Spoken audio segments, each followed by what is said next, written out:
Fase 1, teorías de la personalidad.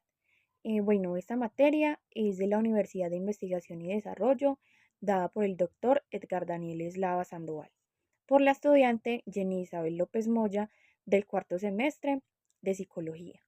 Bueno, en esta materia teorías de la personalidad, vemos que tenemos que hacer una fase 1 que consiste en ver las teorías de la personalidad de acuerdo al psicoanálisis. Y tendremos al padre del psicoanálisis, que sabemos que es Sigmund Freud, y también a demás exponentes que posteriormente fundaron el neopsicoanálisis. Bueno, primeramente, Sigmund Freud propone que la personalidad tiene tres tópicos diferentes, que son el inconsciente, el preconsciente y el consciente. Y también propone que tiene instancias psíquicas, que es el yo, el superyo y el ello. Bueno, estas están relacionadas y tienen un conflicto entre sí y que se manifiestan en emociones, en conductas y también se determina la personalidad de acuerdo a cada una de cómo se comporte. Sabemos que ellas se entreponen una entre la otra. Esto quiere decir que, que la persona siempre va a tener un conflicto interno, pero lo ideal es que se esté buscando siempre el equilibrio de estas tres, ya que las tres en equilibrio pleno, por así decirlo, es donde conforman la personalidad.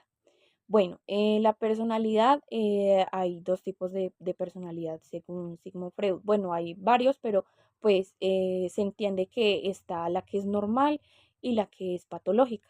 Ahí más adelante veremos también con otros exponentes que hay diferentes maneras de saber cómo una persona tiene una personalidad, puede ser neurótica o patológica, pero pues hay otras que se definen como normales, ¿cierto?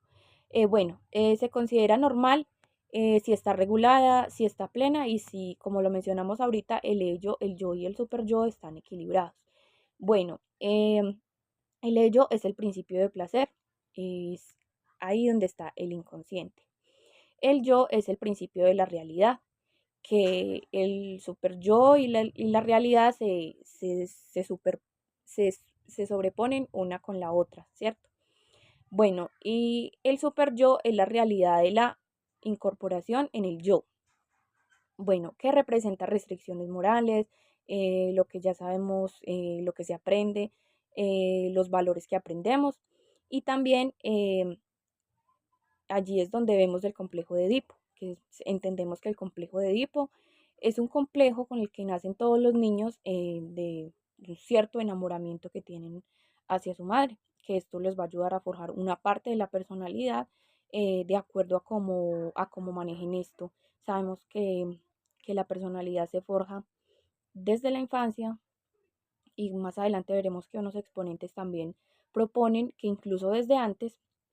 Entonces, bueno, eh, ya Freud desarrolló la teoría de psicosexual, que es cuando pues el infante empieza a tener un acercamiento a la sexualidad desde muy temprana edad. Veremos que el infante se acerca a la sexualidad desde bebé. Allí es donde se va a formar psicosexualmente, paso a paso, etapa por etapa, pues de acuerdo a cómo vaya quemando las etapas. Y pues en la infancia se tienen diferentes, se tienen diferentes experiencias que son las que lo van a llevar a desarrollar esto. Esto también sabemos que contribuye a la formación de la personalidad.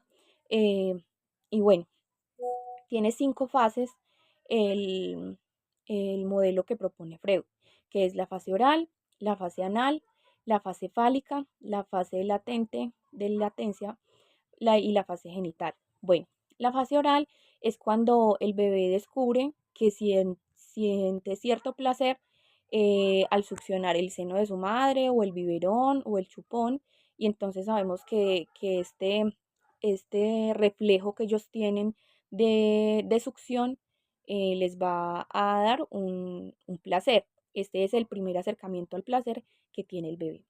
En la fase anal es cuando ya los niños están controlando los esfínteres y se dan cuenta que sienten placer al retener o expulsar la materia fecal, que sabemos que la zona del ano es una zona que también es erótica, entonces ellos, este es el primer acercamiento que tienen a, a esta satisfacción. Bueno, la fase fálica es cuando los niños ya descubren que sus genitales tienen cierto placer.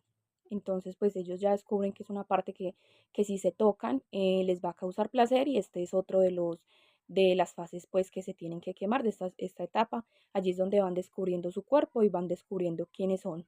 Bueno, en la fase de latencia es ya cuando los infantes descubren, pues ya acá son un poquito más grandes, ¿cierto? Pero siguen siendo infantes. Y ellos descubren que en esta fase eh, ya tienen pudor. Eso significa que sienten vergüenza que los vean desnudos, ya saben que la desnudez pues va de acuerdo a su moral, sienten mucha curiosidad, pero también sienten que de cierta forma hay cosas que están bien y cosas que están mal. Por último, la fase genital, que ya sabemos que en esta etapa ya no son niños, sino adolescentes, ellos, claro, ya tienen más noción de qué es lo que está bien, qué es lo que está mal, pero ya saben que sus genitales dan placer y es cuando empiezan a tener ya los primeros acercamientos a una maduración más sexual. Entonces, ellos van a tender a tener tiempos en que van a conocer la masturbación y todas estas prácticas que forjan su identidad sexual y ya con más confianza y plenamente exploran su cuerpo, pues por la edad que ya tienen y por todas estas etapas que quemaron y la experiencia que ya tienen. Bueno, por otro lado, los exponentes que trabajaban, pues, por así decirlo, con Freud, decidieron fundar el neopsicoanálisis, ya que ellos no estaban de acuerdo con las teorías sexuales de Freud. Ellos pues coinciden con él en otro tipo de teorías, sin embargo pues en las que en esta sexual no coinciden con ella, ya que les parece pues que el tema sexual en los niños lo exagera y también sienten que no es tan importante, ya que se supone que la parte sexual es algo que únicamente se ve en la adultez, en la juventud, entonces ellos no ven como tan conveniente hablar de este tipo de temas. Freud sí fue la persona que digamos, se arriesgó a tener una teoría más allá de los niños, de la parte sexual de ellos. Los discípulos que tenía Freud se enfrentaron más que todo a la cultura y de cómo impactaban el ser humano para así formar su personalidad. Estos discípulos fueron Alfred Adler, Carl Jung, Erik Erikson, Karen Horney. Ellos fueron las personas que sí estaban de acuerdo pues con el psicoanálisis como tal, pero no de sus teorías sexuales. El primero que vamos a ver es Alfred Adler. Bueno, Alfred Adler, bueno, tuvo experiencias críticas durante su infancia que lo hizo tener esta teoría, que se centrara en el ser, que es un ser único y que posee el consciente y siempre está buscando cómo mejorar su vida y cómo avanzar hacia el éxito. Bueno, este autor piensa que el ser humano es egoísta por naturaleza y que los seres humanos siempre piensan pues más que todo en ellos, que las metas son individuales y son pues claves para una terapia, por así decirlo, ya que el ser humano se siente realizado cumpliendo sus metas. Y él tiene énfasis en el crecimiento libre y en el libre albedrío. Bueno, también Alfred Adler consideraba que el ser es un ser único y que siempre tiene una lucha consciente eh, por estar siempre superior a los demás, de sentirse siempre superior. Esto quiere decir que siempre en el consciente tenemos una lucha interior por el poder y por sobreponernos a los demás. Bueno, Carl Jung, como lo mencioné anteriormente, fue uno de los que pensó que Freud sobreestimó demasiado la sexualidad que le estaba dando como en torno a la atención a los niños. Él pensaba pues que este tema era únicamente para los adultos y que es mucho más importante para los adultos. Entonces pues para él el tema de Freud no era importante.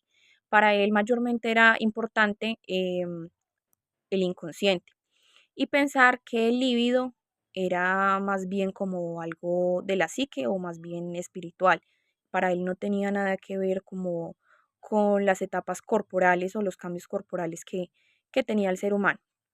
Él era uno de los que pensaba, como lo dije al principio, que el ser humano en lo cultural tenía cosas aprendidas desde mucho antes de nacer, esto quiere decir desde la formación del feto. Él pensaba que no solo era lo que aprendíamos y lo que veíamos en nuestro entorno, sino que también el feto traía mucha información genética, que también por eso, por ese lado se daba la personalidad y se caracterizaba la persona. La forma adecuada para comprender la psique para él era por el mundo onírico. Esto quiere decir el mundo de los sueños o un mundo espiritual. em, para él era más importante, como lo mencioné ahorita, la psique, los sueños y la espiritualidad. Él estaba más a favor de eso.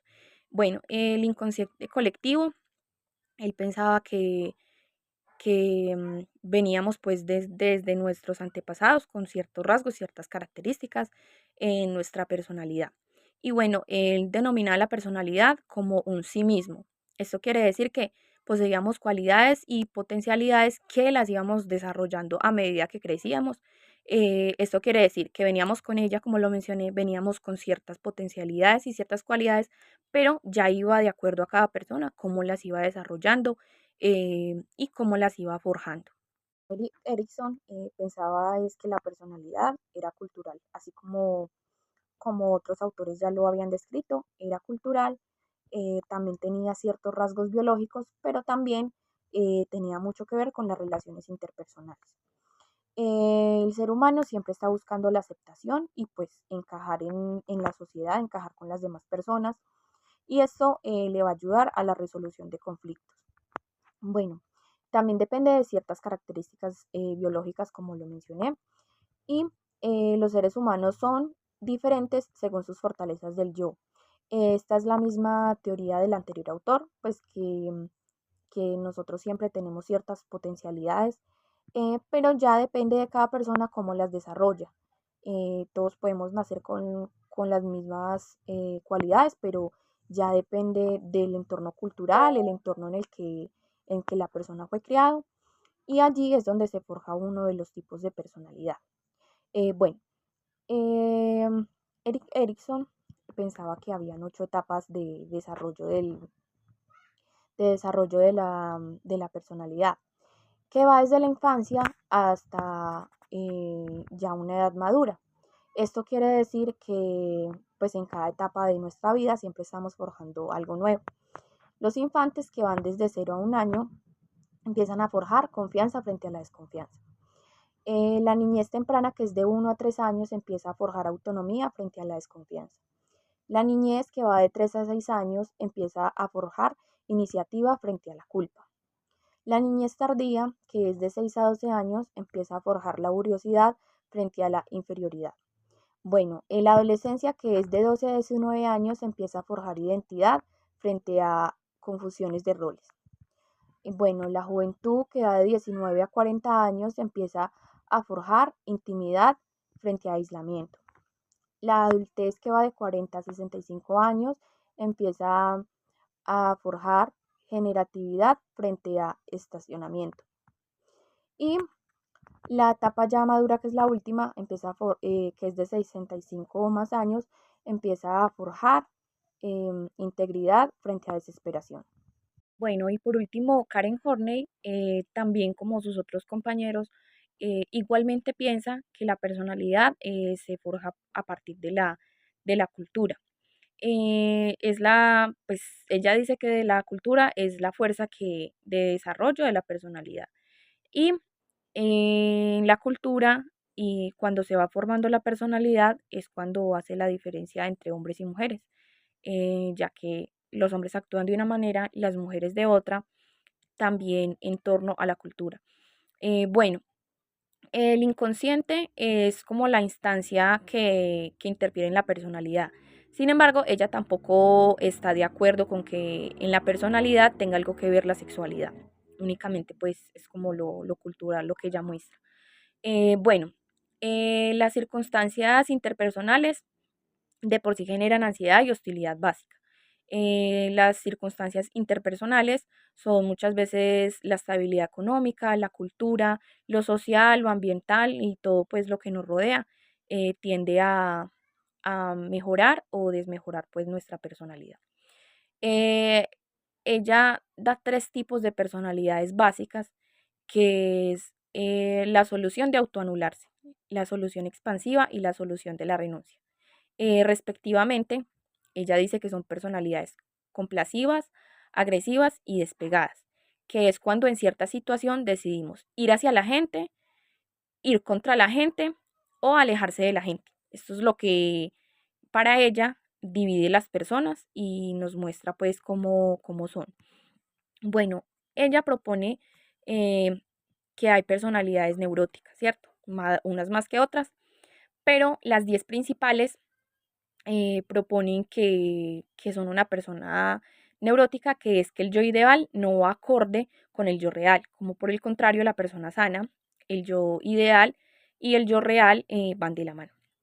Listo, y las 10 personalidades que ella proponen son necesidades que tiene el ser humano, que son necesidad de afecto y aprobación, necesidad de compañero dominante en la vida. Esto quiere decir pues personas que siempre tienen que tener a alguien que esté pendiente de ellas. Necesidad de restringir los límites de la vida hacia donde sea posible. Necesidad de poder, necesidad de ambición o de logro personal, necesidad de admiración personal, necesidad de prestigio, necesidad de explotar a los demás, necesidad de autosuficiencia y de independencia y necesidad de perfección. Listo. Ya vimos los autores de todo lo que es el psicoanálisis y el neopsicoanálisis. Muchas gracias por la atención.